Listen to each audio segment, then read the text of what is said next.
Boa tarde, boa noite, como quiserem, a todas e a todos. Eu colaborei durante anos com a Manuela Silva na rede Cuidar da Casa Comum e foi dos momentos enriquecedores da minha vida. Eu penso que o interesse que desenvolvi pela ecologia é muito devido ao contacto com a Manuela Silva. E hoje vamos ouvir falar de um livro dela que se chama justamente Ouvi do Vento. É um livro que foi publicado em 2009, mas é um livro que continua perfeitamente atual.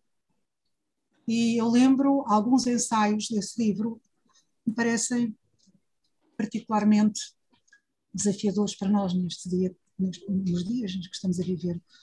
Um ensaio dedicado à condição humana, um ensaio dedicado à vulnerabilidade, um ensaio na necessidade de educar-nos para a paz e o ensaio sobre a prática diária da confissão com metanoia. Mas a Fernanda falará destes aspectos e de outros muito mais.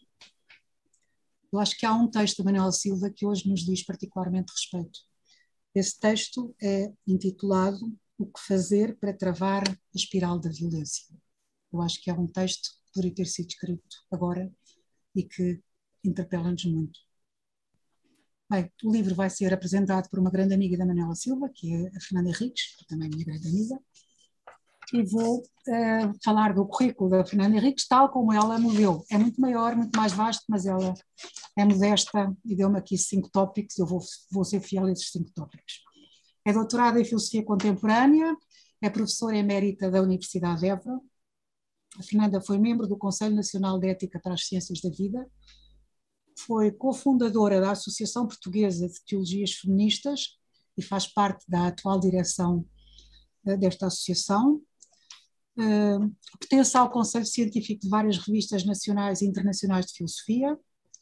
Tem muitas publicações individuais, bem como tem muitas participações em obras coletivas, nas áreas da filosofia hermenêutica, da filosofia da linguagem, na área dos estudos sobre as mulheres, sejam nacionais, sejam estrangeiras. Vamos ouvi-la com toda a atenção. Fernanda, agora a palavra é para ti. Boa tarde. Obrigada, Luísa, pela apresentação. E agora espero que alguém faça o favor de pôr o PowerPoint, porque o meu computador tem um pequeno problema e não passa os slides. Provavelmente é porque está velhote. Bom, quando a Luísa Ribeiro Freira me convidou para falar sobre o livro da Manuela Silva, a minha primeira reação foi dizer não, não sou capaz. E depois acabei por aceitar, mas tenho algumas reservas, confesso, tenho algumas reservas. Porque, de facto, não é fácil falar de uma pessoa que ainda está muito viva na minha memória e numa memória saudosa. Mas não é só por isso. É porque realmente há demasiado envolvimento entre mim e uma parte da vida da Manuela Silva e, portanto, eu fiquei com receio que ainda tenho, de que haja muito eu naquilo que vou dizer, que é uma coisa que realmente não gosto. E peço antecipadamente desculpa por essa possível demasiada presença do eu. Na verdade, eu convivi com a Manuela Silva desde os anos 80 até ao final da sua vida e, sobretudo, na década de 90, mantivemos uma correspondência assídua, sistemática, onde falámos de nós, das nossas ideias, das nossas dúvidas, das nossas angústias. E, por outro lado, esse contacto com a Manuela Silva deu-me também o privilégio de colaborar com ela na realização de alguns acontecimentos, como, por exemplo, a organização dos 2 colóquios nos anos 80 e princípios de 90 sobre o papel das mulheres na Igreja em Portugal, como também, em 2006, publicámos em conjunto um livro sobre as teologias feministas e, finalmente, em 2018, já muito próximo do fim da Manuela, embora ainda estivesse saudável na altura, a Manuela teve a generosidade de me convidar para fazer o prefácio do último livro que ela publicou em vida, e que se chama Resiliência, Criatividade e Beleza. E eu fiz esse prefácio permitiu-me, que foi em 2018, esse prefácio permitiu-me fazer uma reflexão e uma síntese daquilo que eu pensava do pensamento e da ação da Manuela Silva, e eu dei a esse prefácio o título que vou dar a esta minha intervenção.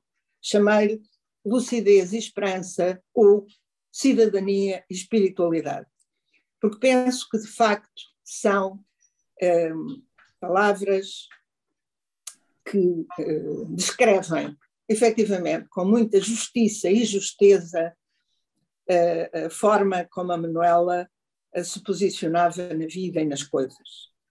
Podia passar o segundo slide, se faz favor? Bom, eu não vou falar da personagem pública da Manuela Silva, mas não se pode ignorar que a Manuela Silva era uma personagem pública. E era uma personagem pública com uma presença assídua nos meios de comunicação, não só audiovisuais como escritos. A Manuela tinha uma intervenção sistemática, extremamente comprometida com as situações que estavam a acontecer entre nós, e não só entre nós, mas especificamente entre nós. Tinha uma permanência assídua nos meios de comunicação, audiovisuais e escritos. Uma das imagens que escolhi é o momento em que o ISEG lhe deu o título de doutor honoris causa. Escolhi também esta imagem do Presidente da República com a condecoração póstuma da Gran Cruz da Ordem da Instituição Pública, evocando uma coisa que no fundo caracteriza também o trabalho da Manuela Silva, que é ela ter sido coautora do primeiro grande estudo sobre a pobreza em Portugal. Portanto, como eu dizia, não vou falar da personagem pública da Manuela, mas importa não ignorar que ela foi uma personagem pública. Pode passar, por favor? Eu penso que compreender a Manuela e aquilo que ela produziu, nomeadamente este livro que foi escolhido para ser aqui apresentado, importa para isso, no meu entender, lembrar a Manuela e lembrá-la nestas expressões que são mais ou menos canónicas e que exibem este sorriso que é ou mais aberto ou mais contido, mas sempre um sorriso de acolhimento de quem chegava, de acolhimento de quem encontrava. Esta ideia de acolhimento, que no fundo a Fundação Betânia, que ela fundou, como veremos a seguir, é expressão, é uma expressão material, digamos assim, desse acolhimento. Mas eu queria sublinhar também que este sorriso da Manuela Silva decorre também de um trabalho sobre si próprio. De alguma maneira, corresponde a uma decisão profunda de acolher, uma decisão sobre si, um trabalho sobre si mesma. E essa decisão, essa escolha, corresponde a assumir o dever de uma missão pessoal. E esta perspectiva deste assumir de uma missão pessoal, de assumir como dever de uma missão pessoal, é, de alguma maneira, uma das estruturas essenciais da vida e do viver e da inscrição na vida da Manuela Silva. Por isso eu gostava de começar por estas duas palavras, conceitos, acolhimento e trabalho. E, no fundo, como eu disse, pode passar, por favor, a Fundação Betânia é a expressão desse acolhimento. A Fundação Betânia tem, para quem não conhece, não sei se toda a gente conhecem, peço desculpa, mas a Fundação Betânia, em termos físicos, corresponde àquela casinha que lá está ao fundo, e está implantada num jardim que também é pomar e também é um pouco de horta, um jardim que a Manuela também cuidou com as suas mãos, e corresponde, digamos assim, a um piso de terra, não é? E constituído por uma sala grande, que é essa janela que se vê na fotografia, e onde se reza, se medita, se realizam os encontros, as palestras, e depois tem lateralmente 2 pequenos quartos que serviram sempre para acolher quem quisesse permanecer um dia, um fim de semana, um tempo que fosse possível, é o que quisesse nesse espaço. Como está escrito no slide, a Fundação Betânia foi criada por escritura pública em 28 de outubro de 1990. E o facto, eu salientei esta informação porque ela corresponde ao modo como a Manuela Silva fazia as coisas, institucionalmente. E, portanto, foi criada realmente com uma escritura pública. Não começou e depois, mais tarde, logo se verá. Não, foi criada tem uma criação, digamos, institucional. Os seus objetivos dizem, fundamentalmente, respeito ao projeto que corresponde à escolha que a Manuela fez quando fundou a Fundação Betânia, e para quem conhece mais de perto a Manuela sabe que isso corresponde a uma transformação no seu percurso de vida. A Manuela deixou a carreira universitária e abandonou a carreira universitária, pediu uma reforma antecipada e passou a ocupar-se deste espaço, e este espaço em sentido muito lato, não é? Este espaço de acolhimento. E, de facto, resolveu, digamos assim, tal como dizem os objetivos, suscitar a procura de novos alicerces culturais e espirituais que conduzissem à realização harmoniosa do ser humano na sua globalidade e abrissem caminho a modos de vida e relações sociais orientadas segundo o primado do amor. Criar espaços de beleza, silêncio, de interioridade, de comunhão e também catalisar formas de vivenciar e de testemunhar estilos de vida fraternos, inspirados pela primazia do ser, da simplicidade, da gratuidade e da disponibilidade. Penso que isto é esta escolha, de alguma maneira, que a Manuela faz no contexto dos anos 80 e dos anos 90 e que, de alguma maneira, me permite dizer que há, digamos, uma dimensão básica de acolher e de trabalhar dentro desse acolhimento. Por isso, desde o início, nesta fundação, foram feitas, pois, pronto, pode estar, foram feitas de facto, logo no início, foram feitos encontros que eu tenho muita dificuldade em catalogar, mas eu diria que são simultaneamente de caráter meditativo e reflexivo.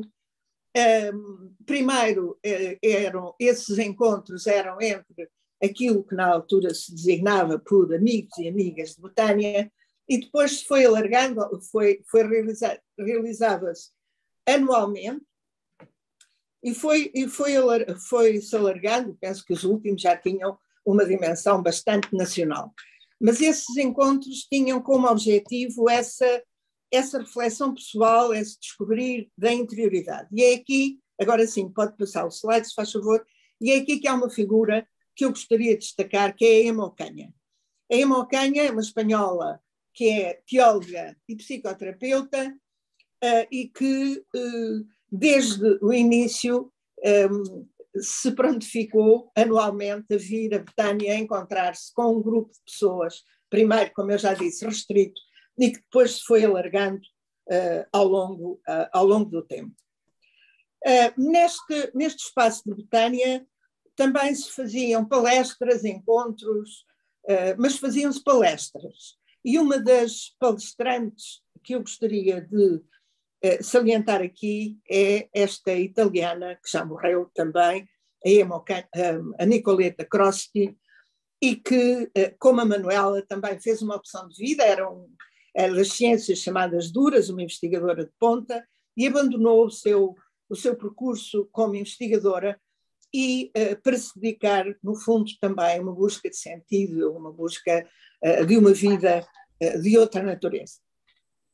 E foi esta Nicoletta Crosty foi uma dialogante muito sistemática da Manuela Silva, também desde os primórdios da Fundação Betânia até à morte da Nicoletta Crosty, que ocorreu, não me lembro há quantos anos, mas se calhar talvez já há 8 ou 10 anos. Agora pode passar o slide, por favor. E a Fundação Betânia tinha uma página web, e aqui também importa lembrar o nome da Céu Tostão, que foi a pessoa que criou a página e a geriu e acompanhou o seu desenvolvimento. E a Manuela passou, desde maio de 2003, a escrever mensalmente um texto,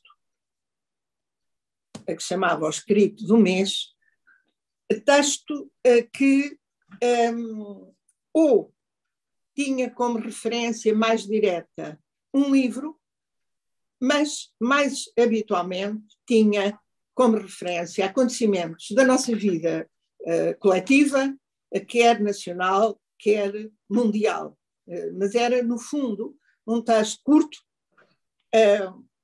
não sei se podemos chamar crónica, a Manuela nunca lhe chamou crónica, portanto não sei se faz muito sentido, mas onde aparecia de modo sistemático a ideia da necessidade e da possibilidade de construir um mundo melhor, que era possível um mundo melhor, e também que o cristianismo podia ser um instrumento fundamental na construção desse mundo melhor.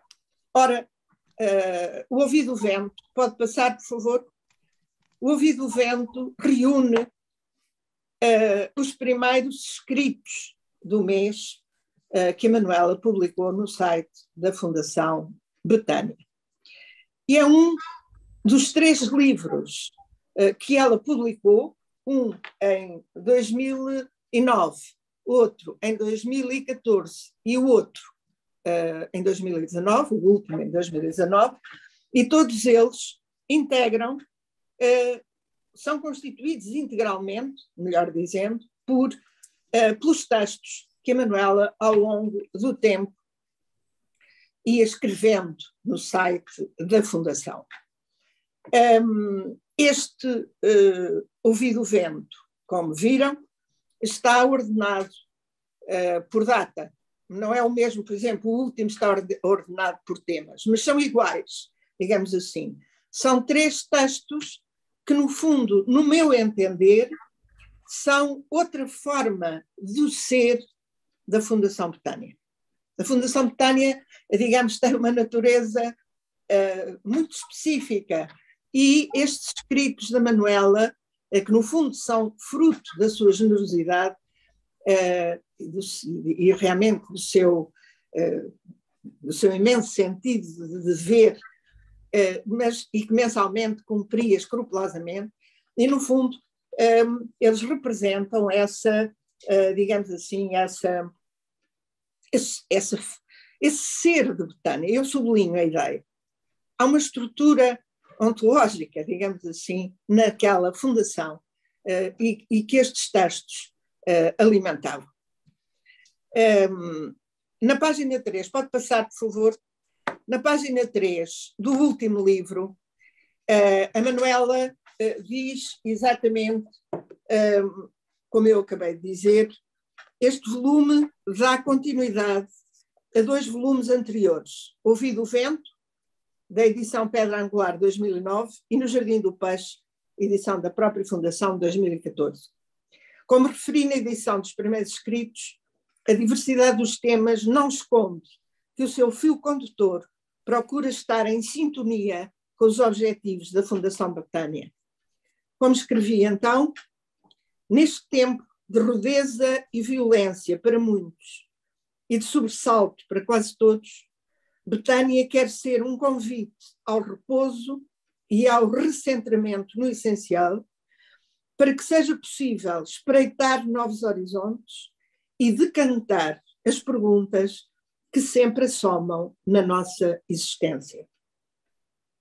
Betânia quer encorajar o encontro como forma de estar na vida, encontro da pessoa consigo própria, encontro com o outro, encontro com o cosmos e encontro com Deus. Eu gostaria de fazer aqui alguns sublinhados, porque estas palavras, este texto,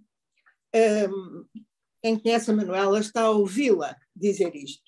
E, sobretudo, há aqui algumas expressões que eram completamente, faziam parte sistemática do discurso da Manuela. Uma delas era esta, recentramento no essencial. Eu penso que esta ideia de recentramento e esta ideia de essencial, esta ideia de conseguir procurar o sentido, mesmo quando tudo à volta, aquela chamava acessório, parecia descambar, representa de facto digamos, uma constante no seu modo de estar. Mas depois há aqui mais 2 coisas que eu gostaria de salientar. E a outra é espreitar novos horizontes.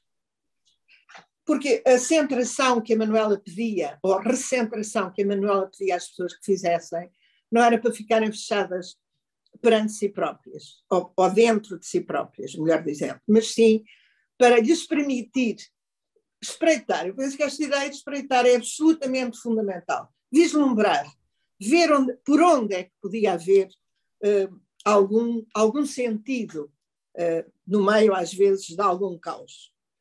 E depois a ideia também da interrogação. É desse espreitar que surgem as interrogações que permitem que as pessoas caminhem, que os grupos caminhem. Finalmente, no último parágrafo, a questão do encontro. Não é? Encontro consigo próprio, com o outro, com o cosmos, com Deus. Portanto, esta centração também nesta ideia de encontro. Pode passar, por favor. Eu agora vou fazer uma coisa que toda esta partilha que eu estou a fazer convosco está cheia de hesitações, como eu já expliquei no início, de dúvidas e sobretudo, está guiada por o medo de não estar a fazer justiça à Manuela Silva. Mas esta é um bocadinho uma ousadia. E esta ousadia foi-me inspirada por uma teóloga latino-americana, Virginia Asqui, que por sua vez se inspira no teólogo Urs von Balthasar. E tem a ver com a ideia de teologia existencial. A Virginia Asquith está a referir-se a Teresa de Lisieux, que obviamente, para quem conhece a Manuela Silva, pode imaginar que não é uma aproximação imediata entre a Teresa de Lisieux e a Manuela Silva, mas o sentido do que está dito sobre a Teresa de Lisieux, eu penso que descreve, pelo menos no meu entender, a vida e o modo de estar da Manuela Silva. Eu vou ler. A sua existência como totalidade é um fenómeno teológico que encerra em si mesma uma doutrina viva e adaptada à sua época. É uma doutrina oferecida pelo Espírito Santo. Eu penso que isto foi dito da Teresa de Lisieux, podia ser dito da Manuela Silva.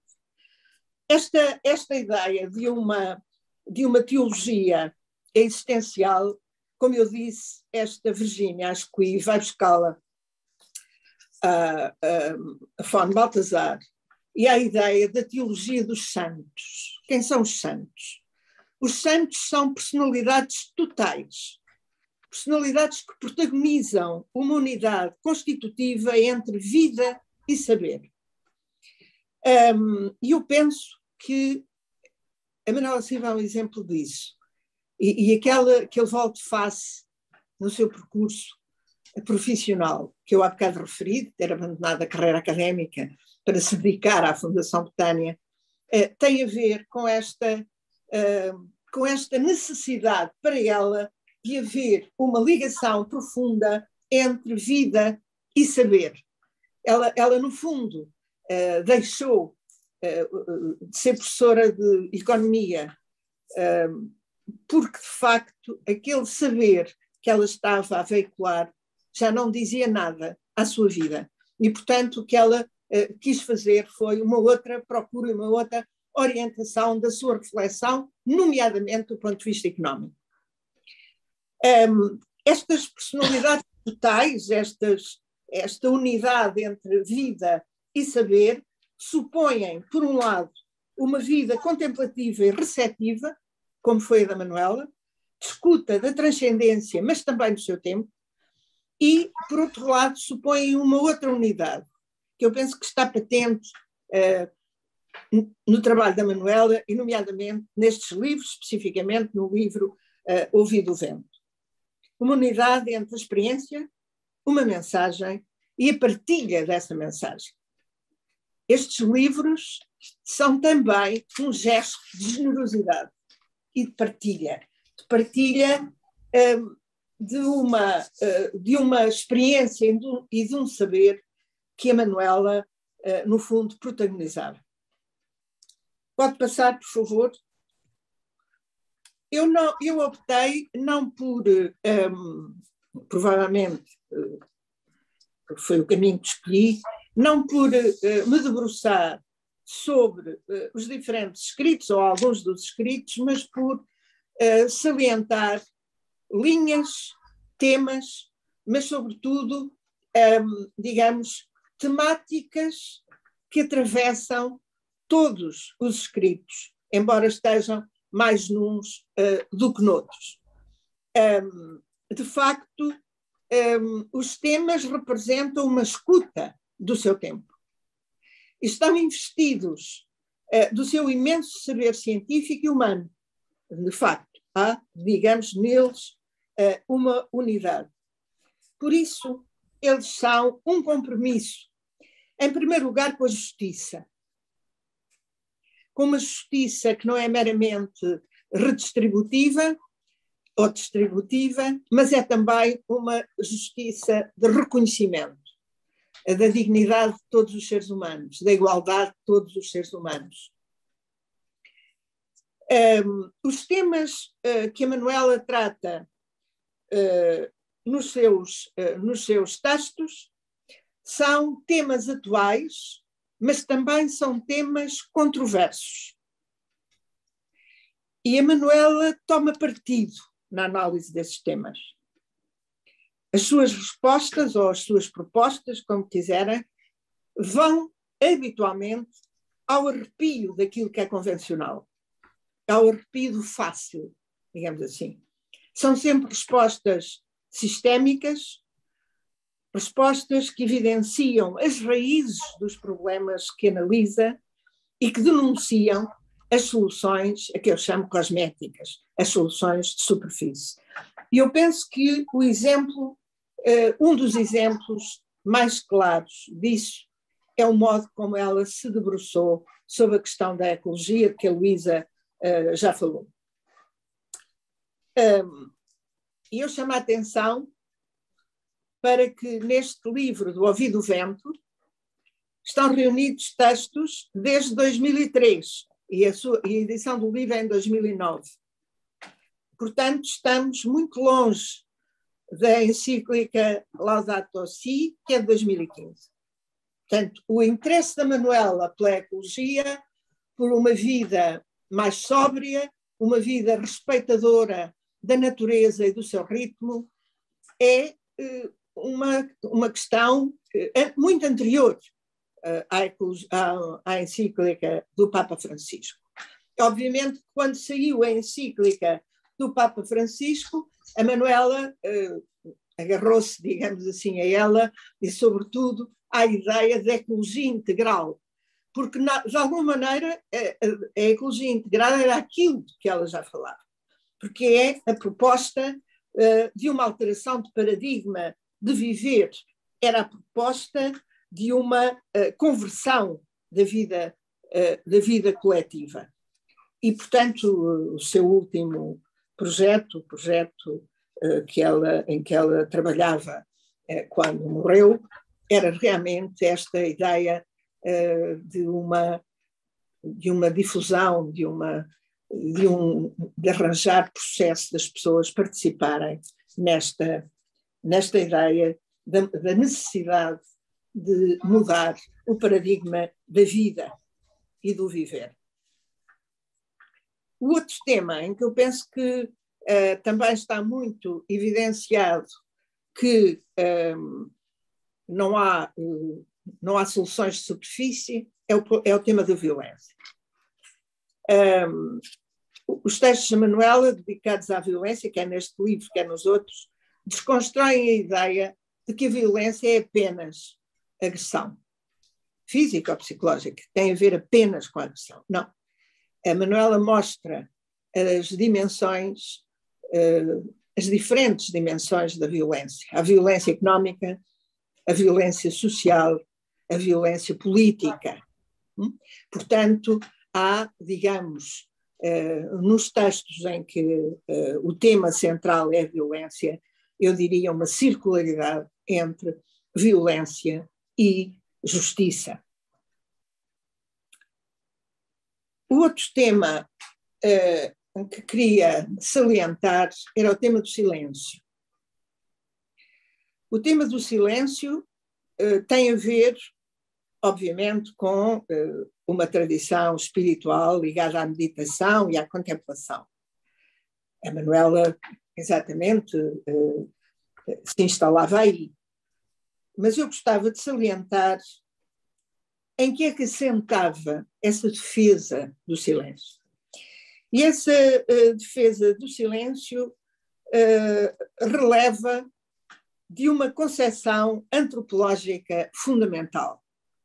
Para a Manuela, há um eu profundo e unificador da vida humana.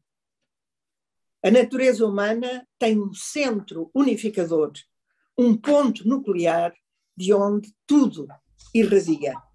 O silêncio e a meditação têm como objetivo atingir esse ponto nuclear e fazê-lo, de alguma maneira, a florescer.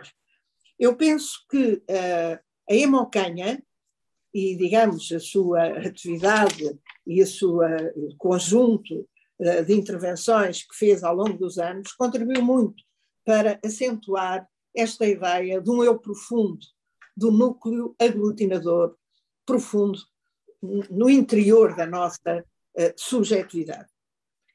E não se trata aqui de negar as fragmentações das nossas identidades, que obviamente estão sujeitas a diferentes fragmentações, não só pelos distintos papéis sociais que temos que desempenhar, como também, e às vezes principalmente, pelos choques culturais em que nos encontramos. Portanto, não se trata de negar essa fragmentação e mesmo essa complexidade, mas trata-se de tal recentração no essencial que eu falei há pouco.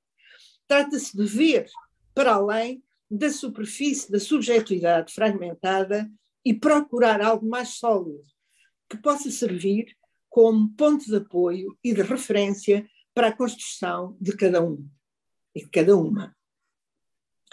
A tal ideia de trabalho de que falei logo no início, trabalho sobre si mesmo, trabalho de escuta de si mesmo, de conhecimento de si mesmo e de aceitação de si mesmo.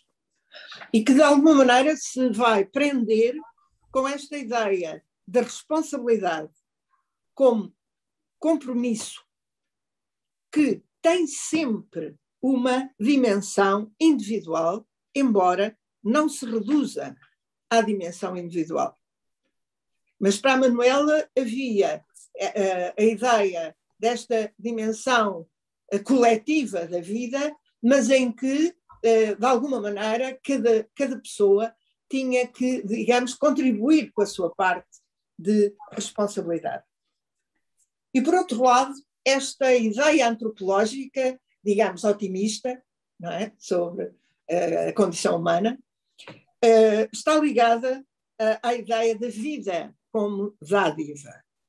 Toda a reflexão da Manuela Silva é sustentada pela ideia de uma divindade criadora e amorosa.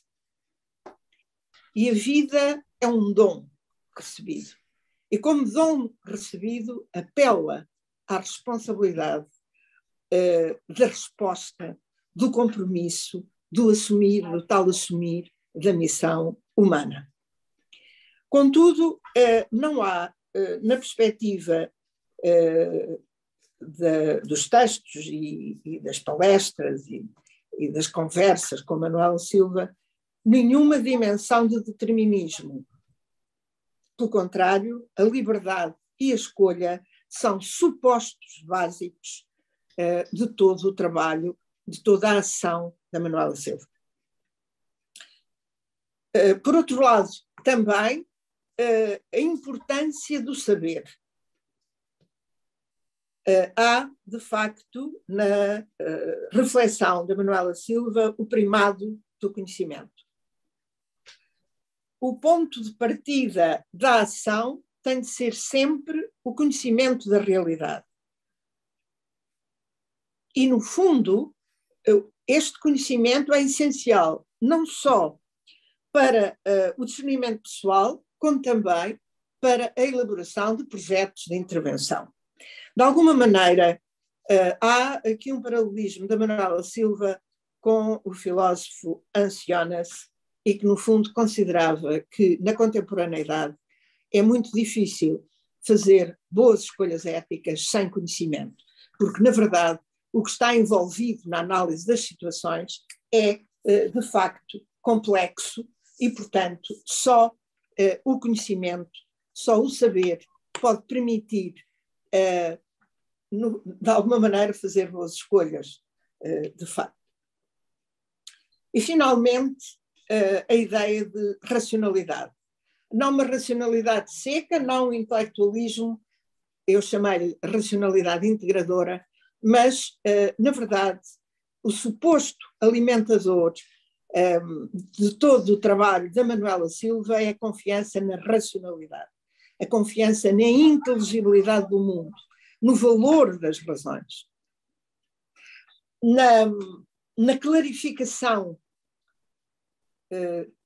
O texto dela é também claro, e é claro exatamente por esse amor, digamos, pelo inteligível, pelo compreensível, pelo comunicável, de alguma maneira. Por isso, nos textos da Manuela não há nenhum tipo de achismo. A Manuela não achava, a Manuela conhecia. E também não há nenhuma cedência ao sentimentalismo. As emoções são um fator fundamental da vida humana, por isso eu chamei a esta racionalidade uma racionalidade integradora, mas, de facto, para ela há um fundamento do agir e do ser e do estar, que é a clareza racional, que lhe permitia, de facto, ter uma crença fundamental na possibilidade de transformar o mundo. Ela fala mesmo, provavelmente encontraram, na expressão realismo esperançoso. E eu penso que este realismo esperançoso dá conta desta dimensão da clareza, da procura das razões, da explicitação, que, no fundo, toda a atividade da Manuela comportava. Pode passar, por favor? Estes textos, como viram, todos os textos têm uma estrutura dupla. Eles simultaneamente denunciam e anunciam.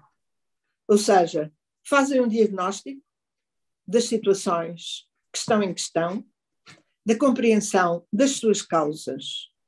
Mas para a Manuela, digamos, este trabalho reflexivo era apenas uma parte da análise. Análise que só estaria completa na abertura de caminhos, ou seja, no anúncio de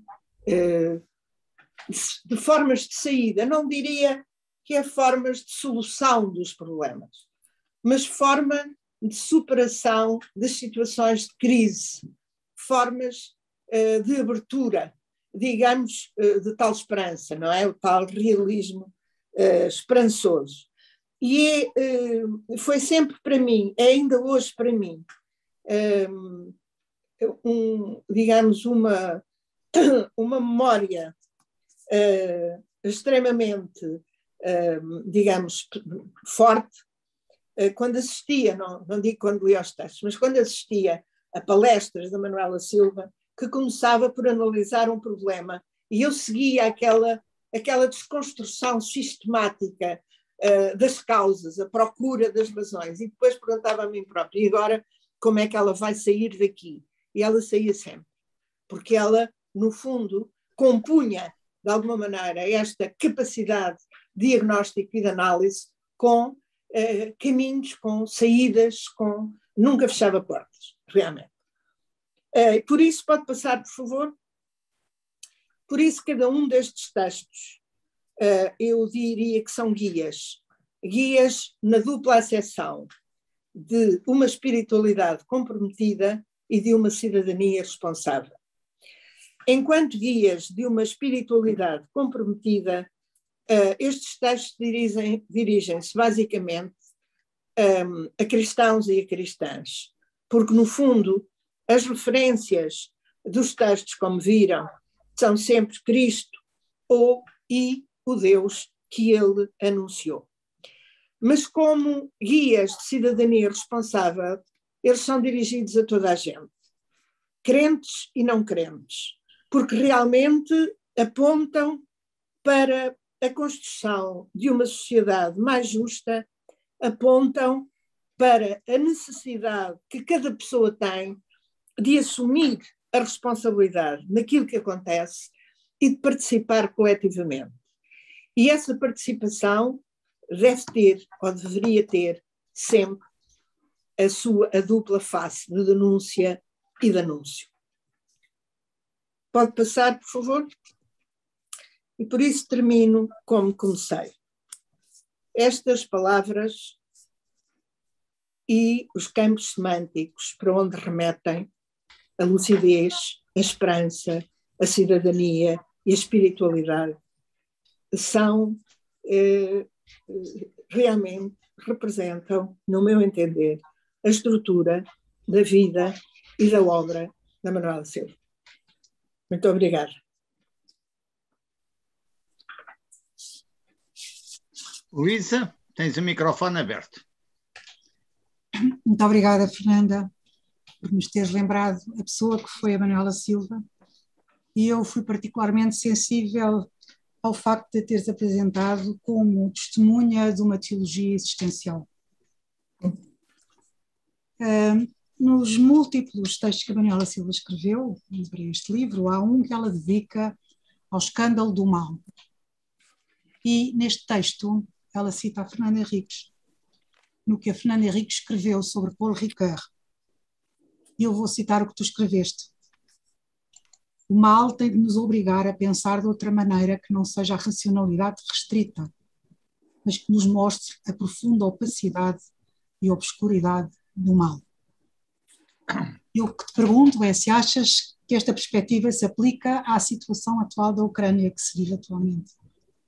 Podemos falar da opacidade e da obscuridade do mal, ou aqui ele é observável e visível e claramente explicável?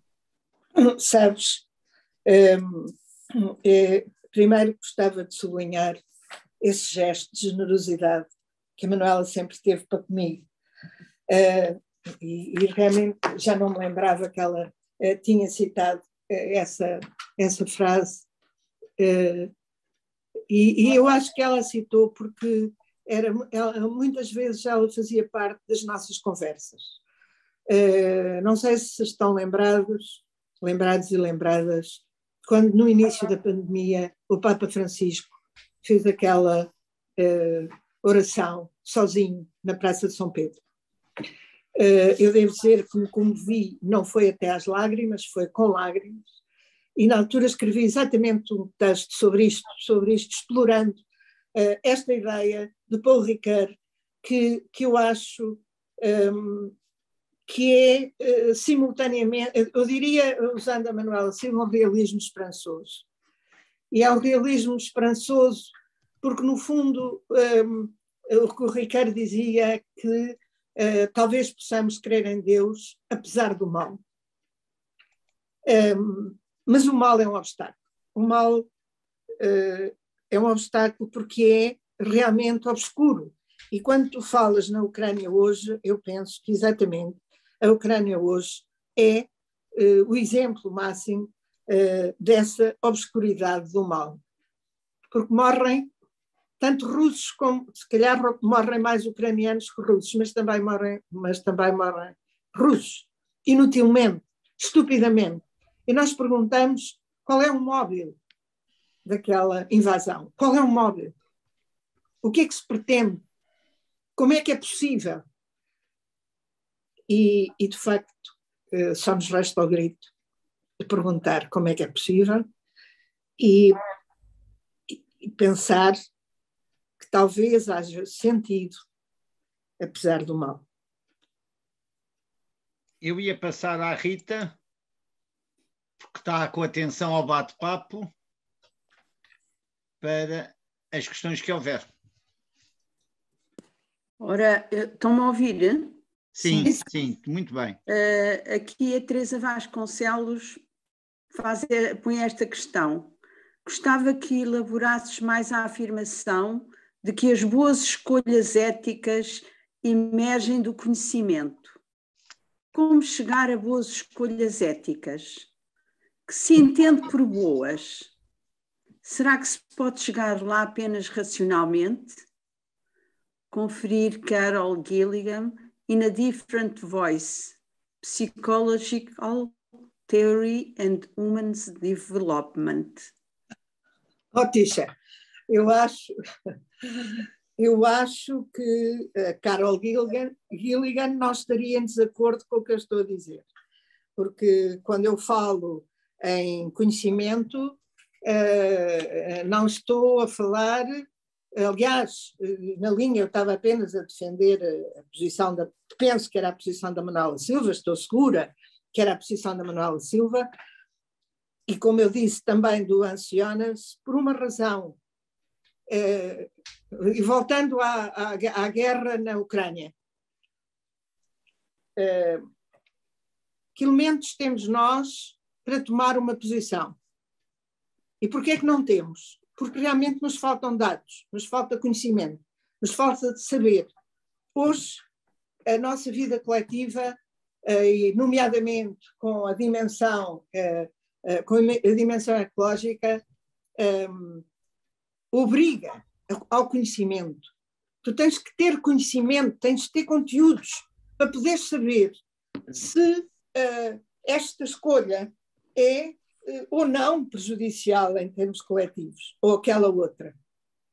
Portanto, quando falo em conhecimento, significa exatamente isso, clareza e bagagem. E eu penso que há boas escolhas e más escolhas, Tisha. Realmente penso que o Putin fez uma má escolha, não é verdade? Ou seja, ele escolheu, efetivamente. Como nós fazemos muitas vezes más escolhas e às vezes fazemos por ignorância. Portanto, não tenho, eu sou nesse aspecto muito parecida com o Manuel. Não tenho nada nem contra a racionalidade, nem contra o conhecimento. Pelo contrário, penso que o conhecimento é libertador. Penso que o conhecimento fornece autonomia de pensar e de escolher, exatamente. Tal como ela pensava. Nesse aspecto, quando tu citaste a Gilligan, significa que há diferente voz diferente que ela encontrou, significava, de facto, que a autonomia e a justiça não eram os únicos, ou não deveriam ser, as únicas determinantes da ação. E o cuidado, a responsabilidade, os vínculos deviam estar lá, mas não era contra o conhecimento. Lamento. Podemos continuar a discutir se tu quiseres. Ainda está aqui uma questão da Maria Caldeira. Voltando à guerra da Ucrânia, porque diz que talvez haja sentido, apesar do mal.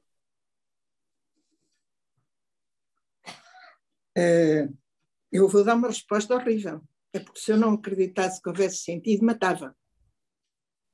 Quando eu digo haver sentido, significa que apesar de não estar óbvio o que há neste momento é o caos, o sofrimento, a destruição, o absurdo, mas essa não é com certeza a última palavra da vida.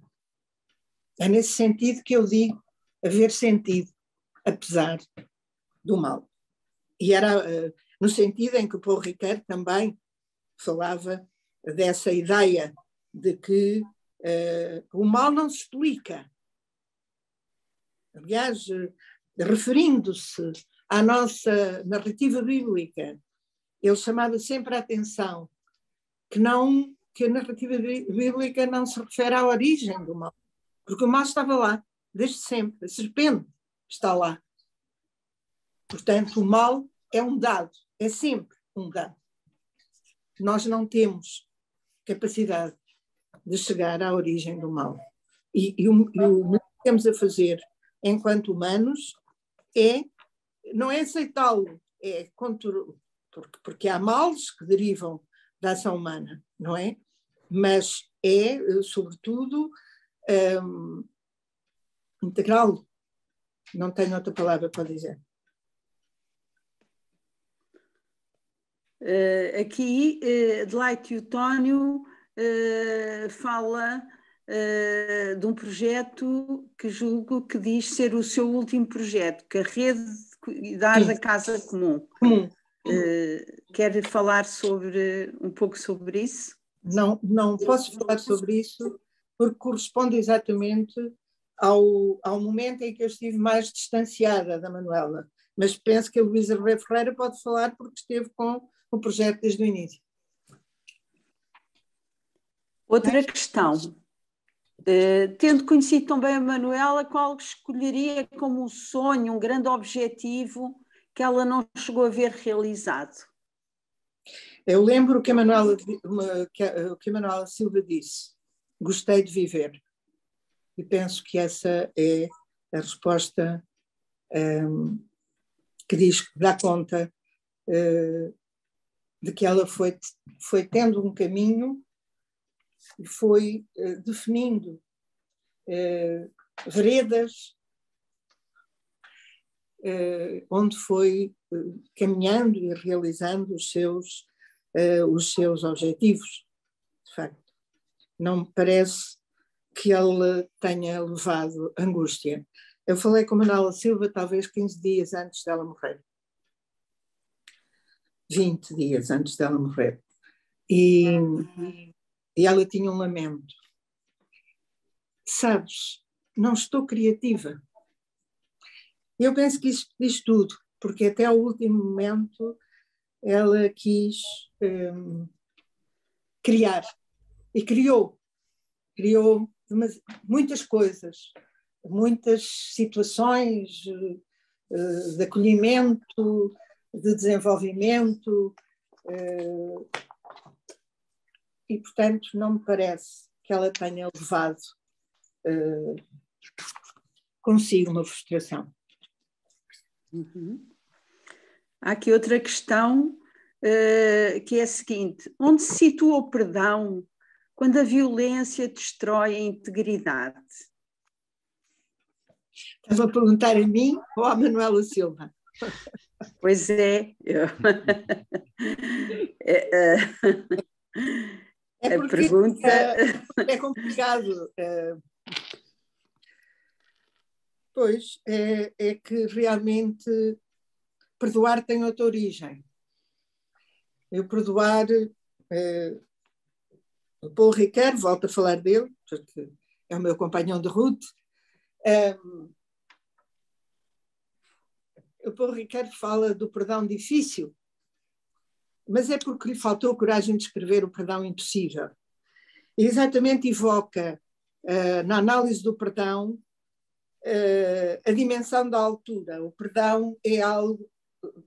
Acerca do perdão nós dizemos il y a le pardon. Perdão. Portanto, o perdão é algo que se situa fora do limite da reciprocidade. O perdão tem uma lógica diferente. O Ricoeur escreveu uma obra que se chama La mémoire de l'histoire de l'oubli, nos anos 2000, e a última parte dessa obra, a mais curta, mas é sobre o perdão. E, de facto, o que está em jogo, e ele explicita desde o princípio, é que aquela parte do livro não fica no mesmo registro de todo o discurso anterior. Inaugura um outro tipo de discurso. E é, de facto, a ideia de que o perdão é de outra natureza, é de outra dimensão e, no fundo, é um bocadinho parecido com aquela expressão que nós todos e todas aprendemos, não é? Creio porque é absurdo. E creio porque é absurdo porque não tenho hipótese de saber, não é? E o perdão é exatamente a mesma natureza. É da natureza da outra dimensão. E, portanto, ele é sempre difícil no horizonte de ser impossível. E, portanto, ele deve ocorrer num tipo de relação que provavelmente já não se coaduna com uma discursividade que é a nossa discursividade argumentativa. Não sei se respondi, mas fiz o meu melhor. Não sei o que é que a Paula Silva responderia. Padre António, quer fazer por alguma questão? Quero sim. Obrigado, Fernanda. Obrigada. Por nos trazer a grata memória, a grata e saudosa memória de Manuela Silva. A quem, Manuela Silva, e assim também, estamos todos e todas tão gratos e tão gratificados também, e que saudade e que falta ela nos faz. 3 perguntas para continuar, já que temos tempo, 3 ou 4, se quiser, é só para honrarmos a nossa reflexão. Uma primeira, em sua leitura, professora doutora Fernanda Henriques, e na história contemporânea do catolicismo português, qual é o lugar único ou cruzado com outras pessoas de Manuela Silva? Outra pergunta. pela sua exposição, pela sua, da Fernanda, pelo que conhecemos de Manuela, pelo que ela partilhou connosco, pelo espaço acolhedor da Fundação Betânia. Manuela Silva viveu, partilhou uma vida contemplativa no meio da cidade, que nós poderíamos dizer uma vida monástica profundamente laical. Não sei se concorda comigo. E outra pergunta, o contributo também original, criativo, da Manuela Silva para aprofundar uma cidadania a partir do feminino, uma cidadania e uma inteligência crente eclesial a partir do feminino, que Fernanda Henriques também conhece e também colaborou tanto também com ela, e a Luísa Ribeiro Ferreira e outras pessoas mais. Fica uma pergunta que eu não sei se faço, porque sai fora um bocadinho deste âmbito pessoal, mas já a farei se achar conveniente fazer. Obrigada pelas perguntas e obrigada pelas suas palavras. Eu começo pela mais fácil. Realmente eu penso que a Manuela enveredou por um estilo de vida que lhe poderíamos chamar monástico, profundamente laical, como disse. Penso que... mas isto é engraçado porque quem teve o privilégio de se dar com a Manuela, de ser amiga da Manuela, sabe que isso não retirava nada, nem à alegria, nem à festa, nem a nada. Ou seja, de facto, desde os anos 80, que havia um grupo de pessoas que acabaram por ser os amigos e as amigas de Betânia e que se juntavam, pelo menos mensalmente, numa partilha da mesa que a Manuela cuidava ao mais pequeno pormenor. A Manuela era uma cuidadora. Sabia, além de tudo mais, o que é que cada uma de nós gostava da comida e como é que, do pormenor, como é que o café devia ser, se era enxávenas aquecido ou não. Eu estou a dizer isto porque isto era a Manuela Silva.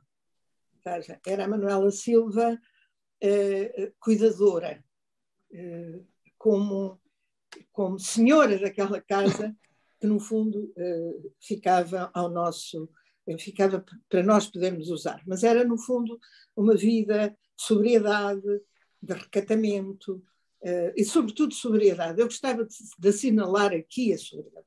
Eu penso que o traço que marca a vida da Manuela era a sobriedade, de facto. Penso que há outras dimensões, como, por exemplo, a fidelidade. A Manuela tinha uma fidelidade profundíssima. E isso vai-me conduzir à primeira pergunta, porque eu acho que não sei responder à sua pergunta. Sabe, eu sou uma outsider e, portanto, eu conheço mal o catolicismo português.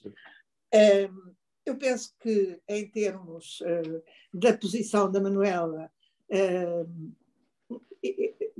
ela é bastante única na nossa cultura e é única por várias dimensões.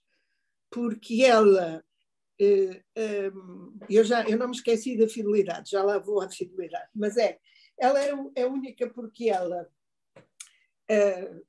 eu li muitos textos que a Manuela usou, por exemplo, na formação ou no encontro de sacerdotes em Fátima, lembro muitas vezes a você disse, e eu perguntava, mas como é que conseguiu dialogar com as pessoas com este texto? E realmente a Igreja sempre integrou a Manuela, porque a Manuela foi sempre fiel à Igreja até ao fim. Para ela havia sempre um limite, que era a unidade da Igreja. Isso também faz dela, eu diria, uma figura única. Porque, por exemplo, em termos de grande visão das coisas, eu penso que nós podíamos pensar na Maria de Lourdes Pintasilgo. Mas a Maria de Lourdes Pintasilgo tem outra dimensão e, sobretudo, não tem, digamos assim, eu não sei, a Tisha está-me a ouvir, eu espero que a Tisha possa responder, se eu estiver a ver mal, mas eu penso que há uma certa exterioridade da Igreja Católica em relação à Maria de Lourdes Pintasilgo que nunca houve em relação à Manuela Silva. Portanto, eu não sei responder à sua pergunta. Não sei se há alguém que possa cruzar com a Manuela. Do meu conhecimento, não há. Porque eu penso que há um nome aqui que, para mim, exerce um papel muito semelhante ao que a Manuela exercia, que é o Frei Bento. Mas o Frei Bento tem outra dimensão também, não é? Portanto, não sei, é melhor eu reconhecer que não sei responder à sua pergunta. Mas respondeu. Disse o que eu pensava. Em relação ao feminino, a Manuela Silva, eu penso que era em 84, já não me lembro bem, ela era presidente do movimento dos católicos internacionais. Foi aí que eu comecei a trabalhar com a Manuela, porque ela era a responsável pela como é que se diz, pelo lançamento do inquérito que se estava a fazer a nível internacional, e uma das perguntas era o papel, quais tinham sido as transformações que o 25 de Abril tinha operado na Igreja em Portugal do ponto de vista das mulheres. E as respostas foram assombrosas, porque ninguém nesse inquérito via nenhum problema, nem no papel das mulheres na Igreja e, sobretudo, pessoas que faziam análises importantíssimas do ponto de vista social não eram capazes de fazer essa mesma análise no que respeitava à questão das mulheres na Igreja em Portugal. E foi aí que foi desse diálogo que nós, ela e eu, travámos sobre esse inquérito, que surgiu a ideia de fazer o primeiro colóquio as mulheres na Igreja em Portugal. E depois isso manteve-se durante uma série de anos. Obviamente que isso atravessa o trabalho da Manuela Silva. A Manuela Silva alargou este tema, mas, digamos, deixou de investir da mesma maneira que investiu nos anos 80, 90 e no início do ano 2000. A Manuela publicou comigo este livro que eu falei há pouco, chama-se Teologia e Género, mas antes publicou um livro que se chamava Deus, Outras Metáforas, acho que é assim, não me lembro bem, Dizer Deus, Outras Metáforas.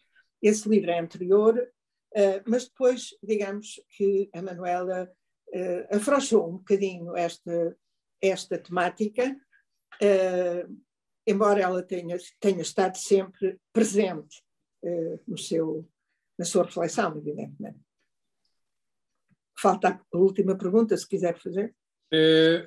Eu sei fora deste âmbito, focado no pensamento e na ação e na memória de Manuela Silva. A pergunta é que presente e que futuro para a Fundação Betânia? E faço esta pergunta dizendo que profundo, com total desconhecimento em relação ao presente e em relação ao futuro. Não sei se... pronto, ok. É como eu. Como eu disse... Penso que a Rita Veiga que fazia parte aqui do nosso... Aqui no grupo. A Rita Veiga está cá. E pronto, e já agora, pela pergunta que ficou em aberto, não sei por quem, Adelaide Teotónio, a rede de cuidar da casa comum. Eu também abri o microfone à Tisha, a Teresa Vasconcelos. Não é preciso.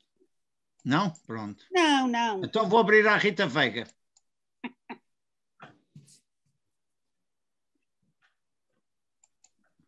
Pronto. Olá. Boa noite, Rita. Obrigado. Olá. Boa noite. Eu não tenho muito que dizer, até porque a Fernanda e outras pessoas têm estado a falar, conheceram a Manuela muito mais tempo do que eu. Eu privei mais com ela nos últimos anos. Mas da Fundação Betânia também não sou a melhor pessoa, talvez a Eduarda Ribeiro, que também sei que está a assistir, porque eu estive na Fundação até nos corpos sociais, mas agora estou mais distanciada, porque me dediquei mais à rede, cuidar da casa comum. Da rede posso dizer que é um legado precioso que a Manuela nos deixou, que a Fernanda descreveu bastante bem, e que nós continuamos a tentar levar por diante. A rede segue também aquilo que a encíclica Laudato Si, a ideia da ecologia integral, de que isso tem de ser levado à prática, que até é uma questão urgente e muito significativa para o nosso tempo, que cada vez me parece mais claro. E então reúne umas dezenas de entidades de todo o país, reúne umas dezenas de pessoas a título individual que se vão esforçando por continuar esse legado da Manuela, que foi muito importante. E quem quiser, o melhor é visitar o site e ir acompanhando as atividades conforme nós pudermos ir desenvolvendo e informando, e são sempre muito bem-vindos se quiserem contactar-nos. Daqui não pode dizer muito mais, acho eu. Sim, mas a Eduarda pode falar da Fundação Betânia, não é? Mas deixa-me cá ver, Eduarda. Eduarda Ribeiro. O som está aberto. Então, em primeiro lugar, queria agradecer muito à Fernanda este encontro que tivemos com ela e dizer-lhe quanto gostei de ouvir recordar a Manuela. E, portanto, dizer-lhe o meu muito obrigada. Depois, sobre a Fundação Betânia, eu faço parte do Conselho de Administração da Fundação e faço parte unicamente em memória da Manuela e por me recordar da sua ação, porque a minha provecta idade, se calhar, aconselhava-me a ficar agora um bocadinho mais em repouso. Mas a Fundação, quando a Manuela morreu, que foi em finais de 2019, logo no 2020, no início de 2020, tivemos que nos confrontar com uma epidemia, com a Covid-19, que não era nada propícia aos encontros que era habitual nós fazermos na Azóia, na sede da Fundação. Portanto, isso quer dizer que eram os encontros para quem teve a oportunidade de participar neles, uns encontros muito especiais, não só por aquilo que se dizia, mas pelo ambiente que vivíamos naquele espaço. Um espaço muito bonito, muito ligado à natureza. Portanto, desde logo nos confrontámos com esta dificuldade. E tivemos depois que nos adaptar a fazer reuniões Zoom, como quase toda a gente faz agora, e a forma que nós tivemos de certa maneira, continuar com a Fundação foi, para além de mantermos o site da Fundação, graças à Celtostão, que mantém e continua a fazer o escrito do mês, e é onde podem encontrar nesse site o que vamos fazendo, mas a principal atividade tem sido a do caminho sinodal. Portanto, a Fundação resolveu corresponder ao apelo do Papa Francisco e organizou alguns grupos que estão a fazer o caminho sinodal e que já estão na fase de escreverem as conclusões a que temos chegado e refletir sobre como continuar o caminho sinodal. De qualquer maneira, devo dizer que nós temos nos deparado com algumas dificuldades que tem a ver muito quando se dá a morte da fundadora de uma fundação. É muito difícil, sobretudo com a personalidade, o dinamismo, a capacidade da Manuela, é muito difícil nós estarmos à altura daquilo que ela conseguiu fazer. Aconselho-vos, no entanto, a visitar o site para verem que a Fundação continua viva e, dentro dos possíveis, a manter o espírito da Manuela.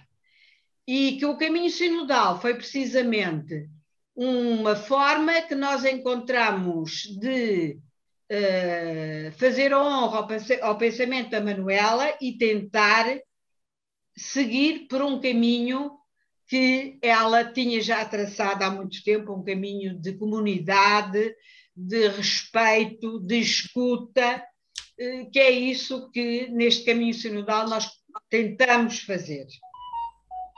E não tenho mais nada a dizer para já. Obrigado. Eu só queria lembrar também uma herança que recebemos da Manuela e que continuamos, que tem a ver com os focos de conversão ecológica, porque há uma quantidade de focos ligados à rede Cuidar da Casa Comum, e quem for ao site da rede Cuidar da Casa Comum vê a existência desses focos, que procuram depois, na prática, ter uma vida mais amiga da natureza e também atravessada por uma espiritualidade determinada. Eu acho que estes focos têm muito a ver com a Manuela e ela gostaria de ver como é que eles se reproduziram e como é que estão a funcionar atualmente. Acho que isso é realmente algo que lhe devemos. Fernanda, como diz, não? A sua condição outsider, como diz. Não é nada disso. Não é? Pronto, por isso nós não nos reconhecemos aí. Mas pronto. Dá lá a dizer. A nossa gratidão. Eu é que agradeço. Trazer a saudosa memória e com testemunho vivo por si. E que todos nós também avivamos a nossa memória e as experiências e os desafios urgentes que a Manuela Silva, quando estava connosco em concreto, nos provocava e nos convocava, porque a vida é única e é breve e não há outra, e dizia ela assim, e é preciso termos urgência na ação.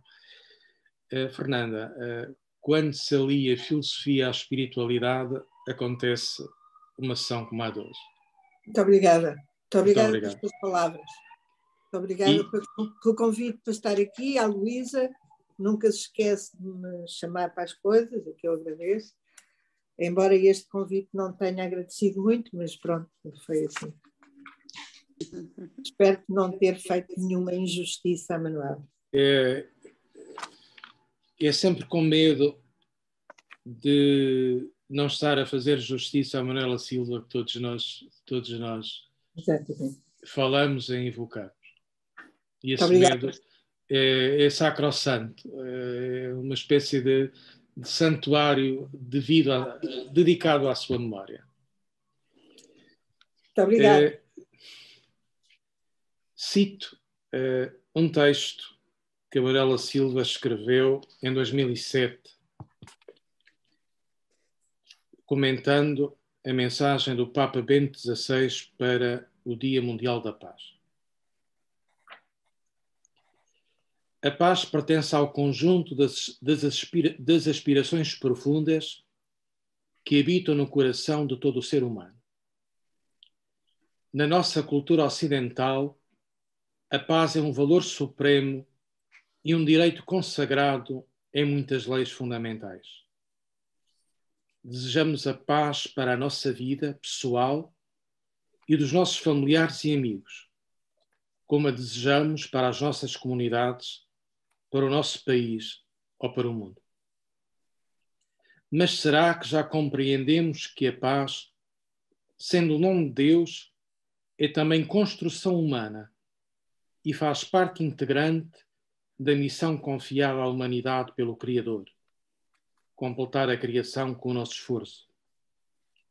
No atual estádio de desenvolvimento da vida no planeta, a construção da paz é, por certo, uma tarefa coletiva com múltiplas vertentes, envolve uma complexa teia de instituições e compromete os seus responsáveis. Mas é, igualmente, um dever e um compromisso pessoal, o que muitas vezes é subestimado ou fica esquecido.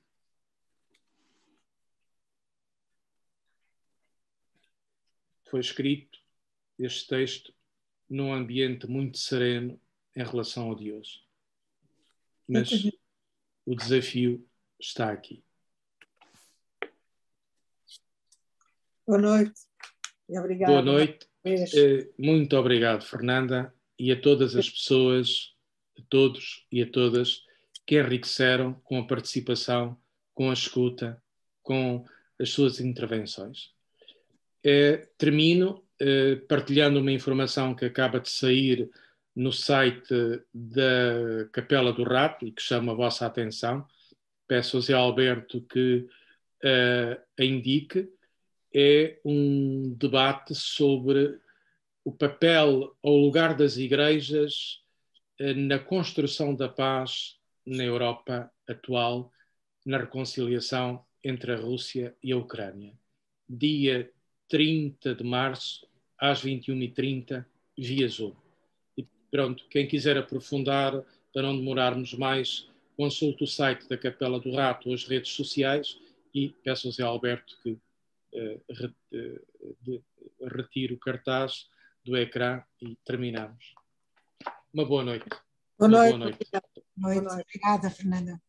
Boa noite, obrigado, Luísa. Boa noite. Boa noite. Boa noite, obrigada por passar os slides.